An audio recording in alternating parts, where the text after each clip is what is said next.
At the beginning of the story, we are introduced to G, a highly skilled and well-trained contract killer. Born in America, G had come to Paris in search of a decent job, but due to unforeseen circumstances, she was unable to secure one. As a result, she found herself trapped in the dangerous world of contract killing. Near G's residence stood a 200-year-old church where she often spent her time in solitude. As usual, G visited the church, seeking a moment of peace. A little while later, a man named Finn arrived to meet her. Finn was the one who provided G with her assignments. Today was no different. He handed her a new contract, giving her a location and clear instructions. Eliminate everyone inside. Without hesitation, G accepted the job. Meanwhile, in another part of the city, we meet a police officer named Say. Sitting in his car alongside his friend John, he was patiently waiting for a man named Coco. Say had received intelligence that Coco had stolen $100 million worth of drugs and hidden them. His plan was simple: capture Coco and extract information about the stolen drugs. Not long after, Coco appeared,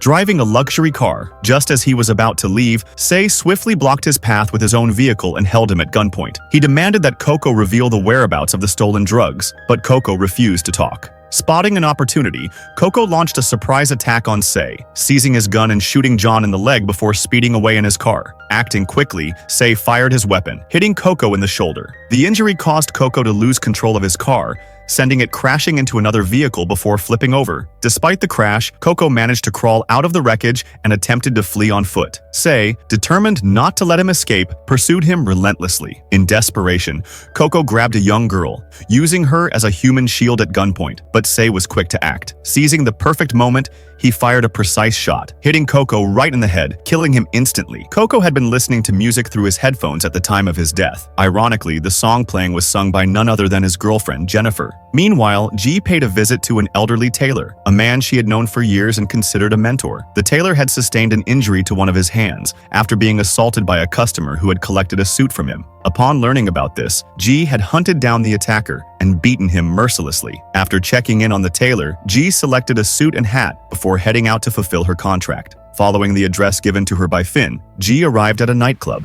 Inside, a group of men was gathered, along with a woman performing on stage. This woman was none other than Coco's girlfriend, Jennifer. Among the people in the club was a man named Serge. When he noticed G, he approached her, intrigued. G expressed that she wanted to speak to him privately. Amused, Serge gestured for everyone to leave the club. As Jennifer was about to step out, she received a message on her phone. The moment she read it, her expression turned grim. It was the news of Coco's death. Overcome with grief, she sank into a seat, devastated. Meanwhile, G removed her jacket and began dancing. As she moved, she engaged Serge in conversation, accusing him of stealing valuable property from her boss. She demanded its return, but Serge refused, stating that if her boss wanted it back, he would have to pay. Unfazed, G revealed a sword she had hidden in her clothing. Without warning, she attacked Serge, swiftly taking him down before grabbing his gun and opening fire on his remaining men. Amid the chaos, Jennifer was caught in the crossfire, struggling to protect herself. In the frenzy, she stumbled and hit her head hard against a sofa. The impact was so intense that she lost her eyesight on the spot. After eliminating everyone, G approached Jennifer to finish the job. However, upon realizing that Jennifer was now blind, G felt pity for her. Instead of killing her, she made the surprising decision to spare Jennifer's life and quietly left the scene. She returned to the church where she often found solace. A while later, Finn arrived once again. He was not pleased. He reminded G that she had not completed the contract as instructed. When he had given her the assignment, he had explicitly stated that every single person inside the club had to be killed. "But you let Jennifer live," Finn said coldly. G attempted to reason with him, explaining that Jennifer was blind and posed no threat to anyone. However, Finn refused to accept her argument. In his line of work, leaving loose ends was not an option. With no alternative, G ultimately made the difficult decision. She would have to finish the job. Meanwhile, Say's senior officers were informed about Coco's death. They began interrogating him, questioning why he had killed Coco instead of capturing him alive. They argued that Coco could have provided valuable information about the stolen drugs. Say, standing by his actions, explained that he had no choice. Coco had taken a little girl hostage at gunpoint, and shooting him was the only way to ensure her safety. A while later,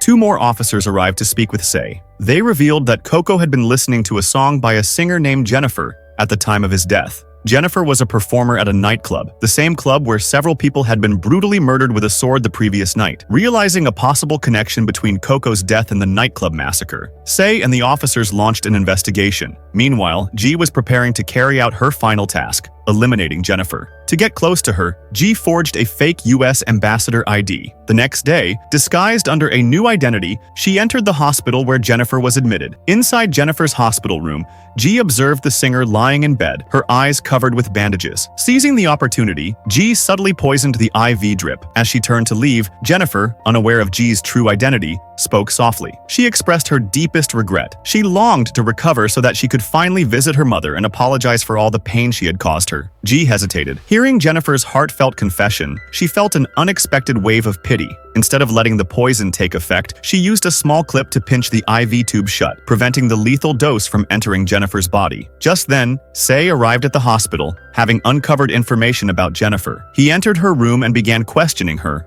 about the nightclub massacre. Jennifer, determined to keep G's identity hidden, lied. She claimed she had seen nothing. She told Say that she was simply performing her song when gunfire erupted, and in the chaos she lost her eyesight. She insisted that she had no idea who was responsible for the killings. Listening to Jennifer's fabricated story, G felt relieved. She now believed that Jennifer was not a threat to her. Confident that she had nothing to worry about, G quietly left the room. Say, too, exited the hospital with G, unaware of her true identity. However, just as they stepped outside, Say received a call. On the other end of the line, an officer informed him that G's US ambassador credentials were fake. She wasn't who she claimed to be. Realizing that he had been tricked, Say turned to apprehend G, but she was already gone. Meanwhile, Finn had a meeting with his boss, Robert, a powerful and ruthless gangster. Robert was furious because a massive drug shipment worth $300 million had been stolen from his associate, Prince. The loss had cost him dearly. To recover some of his financial losses, he planned to auction his prized paintings. However, even if he sold them all,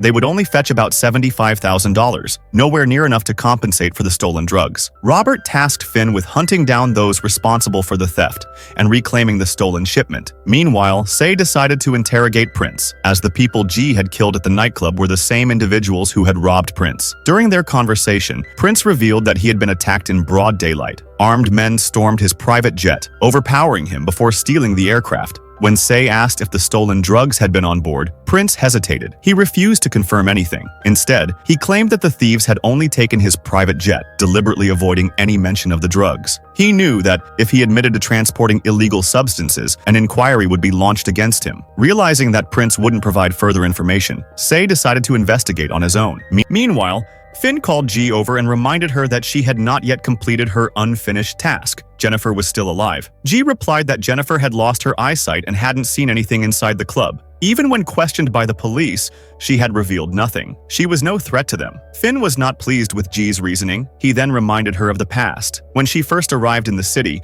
a man had tried to take advantage of her, and she had killed him. At that time, she needed support, and Finn had been there for her. He had seen a skilled hitwoman in her. But now, Finn said, it seems like you're growing weak in your work. Just then, G noticed two of Finn's men getting into a car. She asked Finn about them, and he told her that they, not her, would now take care of Jennifer. Hearing this, G immediately got up and rushed to save Jennifer. On the way, she hijacked a bike and sped toward the two men. She launched a surprise attack on them, causing their car to crash. Without wasting any time, she reached Jennifer's hospital room and warned her that people were trying to kill her. G instructed Jennifer to follow her every move, and Jennifer agreed. Just as Jai was about to take her out of the hospital, the two men arrived and opened fire. G bravely shielded Jennifer and fought back. At that moment, Say also arrived at the hospital. He had come to meet Jennifer. Seeing the two men shooting, Say also started firing at them. After an intense fight, G managed to get Jennifer to safety and took her to the hospital's lab. But there, she ran into Say. Say demanded to know why G was protecting Jennifer, but G didn't answer. Instead, she cleverly attacked Say, knocking him unconscious. She then took Jennifer with her and left. G brought Jennifer to her house, where she treated her kindly, like a true friend.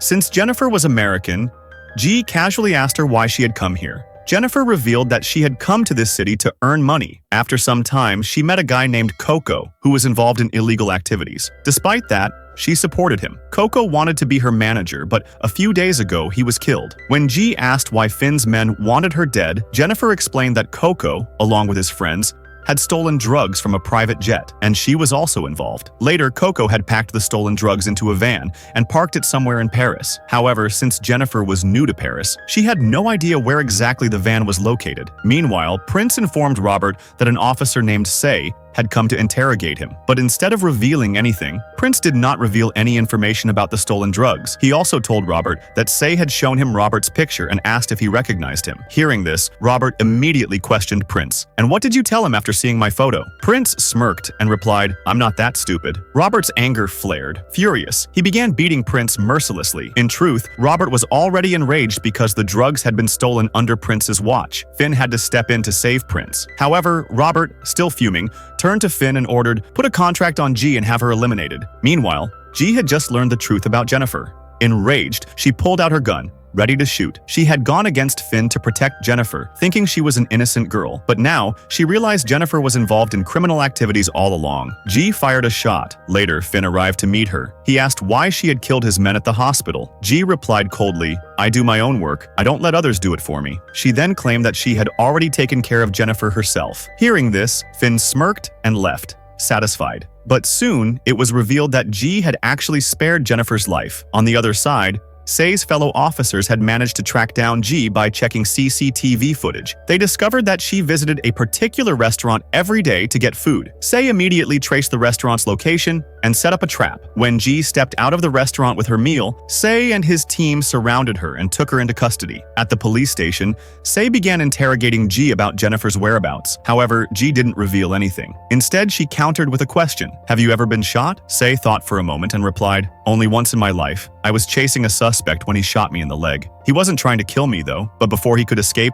someone else shot and killed him." G smirked and revealed, "That someone was me. I was given a contract to eliminate him." Say was stunned. He realized that the person who had unknowingly saved his life was none other than G. G then offered him a deal. "I can take you to Jennifer." Hearing this, Say and his team prepared to follow G. However, at the last moment, G cleverly launched an attack on them and escaped. Meanwhile, Robert continued pressuring Finn to kill Prince. Frustrated and fed up, Finn decided to end things once and for all. He sent a female assassin to Robert under the pretense of serving him a drink. As Robert took a sip, the assassin shot him dead. With his last breath, Robert was hit with a shocking revelation. Finn confessed that he was the one who had orchestrated the drug theft. He had betrayed Robert from the start, pretending to be loyal while plotting against him. However, even Finn's men had turned against him, refusing to return the stolen drugs. That's why Finn had sent G to eliminate them. Shortly after, G returned home, only to discover that Finn had kidnapped Jennifer. Meanwhile, Say was in a cab, unaware of what was about to happen next. As Say was about to leave in his cab, he noticed a group of people searching through it. Finn had planted drugs in the vehicle to frame him in a false case. The moment they saw Say, they tried to capture him,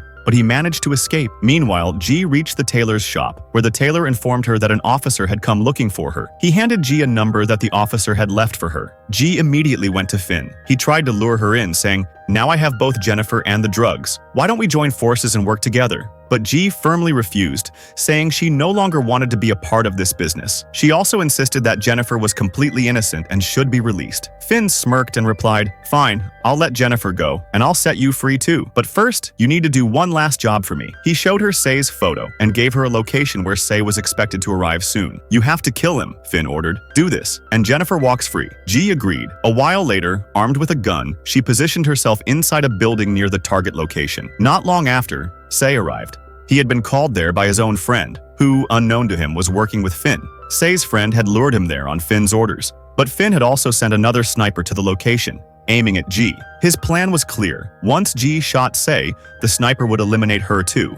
After all, Finn had only two remaining enemies, G and Say. G decided to dial the number the tailor had given her. When the call connected, it was Say's friend who answered. In that moment, G realized that Say's friend was also in league with Finn. Just then, G spotted the female sniper aiming at her. Reacting quickly, she fired at Say's friend first. The moment her gun went off, the female sniper pulled the trigger on G, but G was one step ahead. She had placed a decoy in her position, and the sniper unknowingly fired at it, thinking it was G. When the sniper realized she had been tricked, she started scanning the area for G. But before she could react, G swiftly took her down with a precise shot. The sniper died on the spot. G then turned to Say and revealed the truth. "Your friend was working with Finn. He brought you here to get you killed." Say's friend was still alive, so G and Say shoved him into a car and began interrogating him about the drugs and Jennifer's location. Eventually, he revealed where Finn had hidden the drugs, but refused to disclose anything about Jennifer. With this new information, G and Say headed to Finn's stash location. They successfully retrieved the drugs and prepared for their next move. G called Finn and proposed a deal. If he returned Jennifer, she would give him back his drugs. Finn agreed. A short while later, he arrived at the church where Say was already waiting near a van filled with drugs. Seizing the opportunity, Say discreetly activated a bomb inside the van. Meanwhile, Finn video called G to show her Jennifer. One of Finn's female assassins was attempting to kill Jennifer right outside the church. Without wasting a second, G rushed outside to save her. She engaged in a fierce fight with the assassin while trying to protect Jennifer. Just then, more of Finn's men arrived, surrounding them. They opened fire, and in the chaos, Jennifer was shot in the stomach. At that moment, Say also arrived. He joined G, fighting off Finn's men. Spotting the right opportunity, he pressed the detonator's button, triggering a massive explosion that destroyed all of Finn's drugs. Without wasting time, Say and G quickly carried the injured Jennifer inside the church. But Finn wasn't done yet. Enraged, he stormed into the church with an army of his men. G carefully placed Jennifer in a safe corner before teaming up with Say to fight off Finn's people. One by one, they eliminated Finn's men. Soon, only Finn and his female assassin remained. The assassin targeted G, while Finn went after Say. G fought bravely, taking on the female assassin with all her strength. Within moments, she managed to kill her. On the other side, Finn overpowered Say, brutally injuring him. With Say weakened, Finn turned toward G, ready to attack her. But Say, using his quick thinking, discreetly slid a gun toward G. Without hesitation, G grabbed it and fired at Finn, ending him for good. With Finn dead, the long battle was finally over. As the gunfire settled, Jennifer slowly began to regain her vision. The sounds of the fight had triggered something in her, and her eyesight started returning. By the next morning, Jennifer had fully regained her sight. Overjoyed, she reunited with her mother. Seeing them together, G felt a deep sense of satisfaction. And with that, this movie comes to an end. So friends, that's it for today's video. I'll see you in the next one with a brand new topic. Until then, thanks for watching.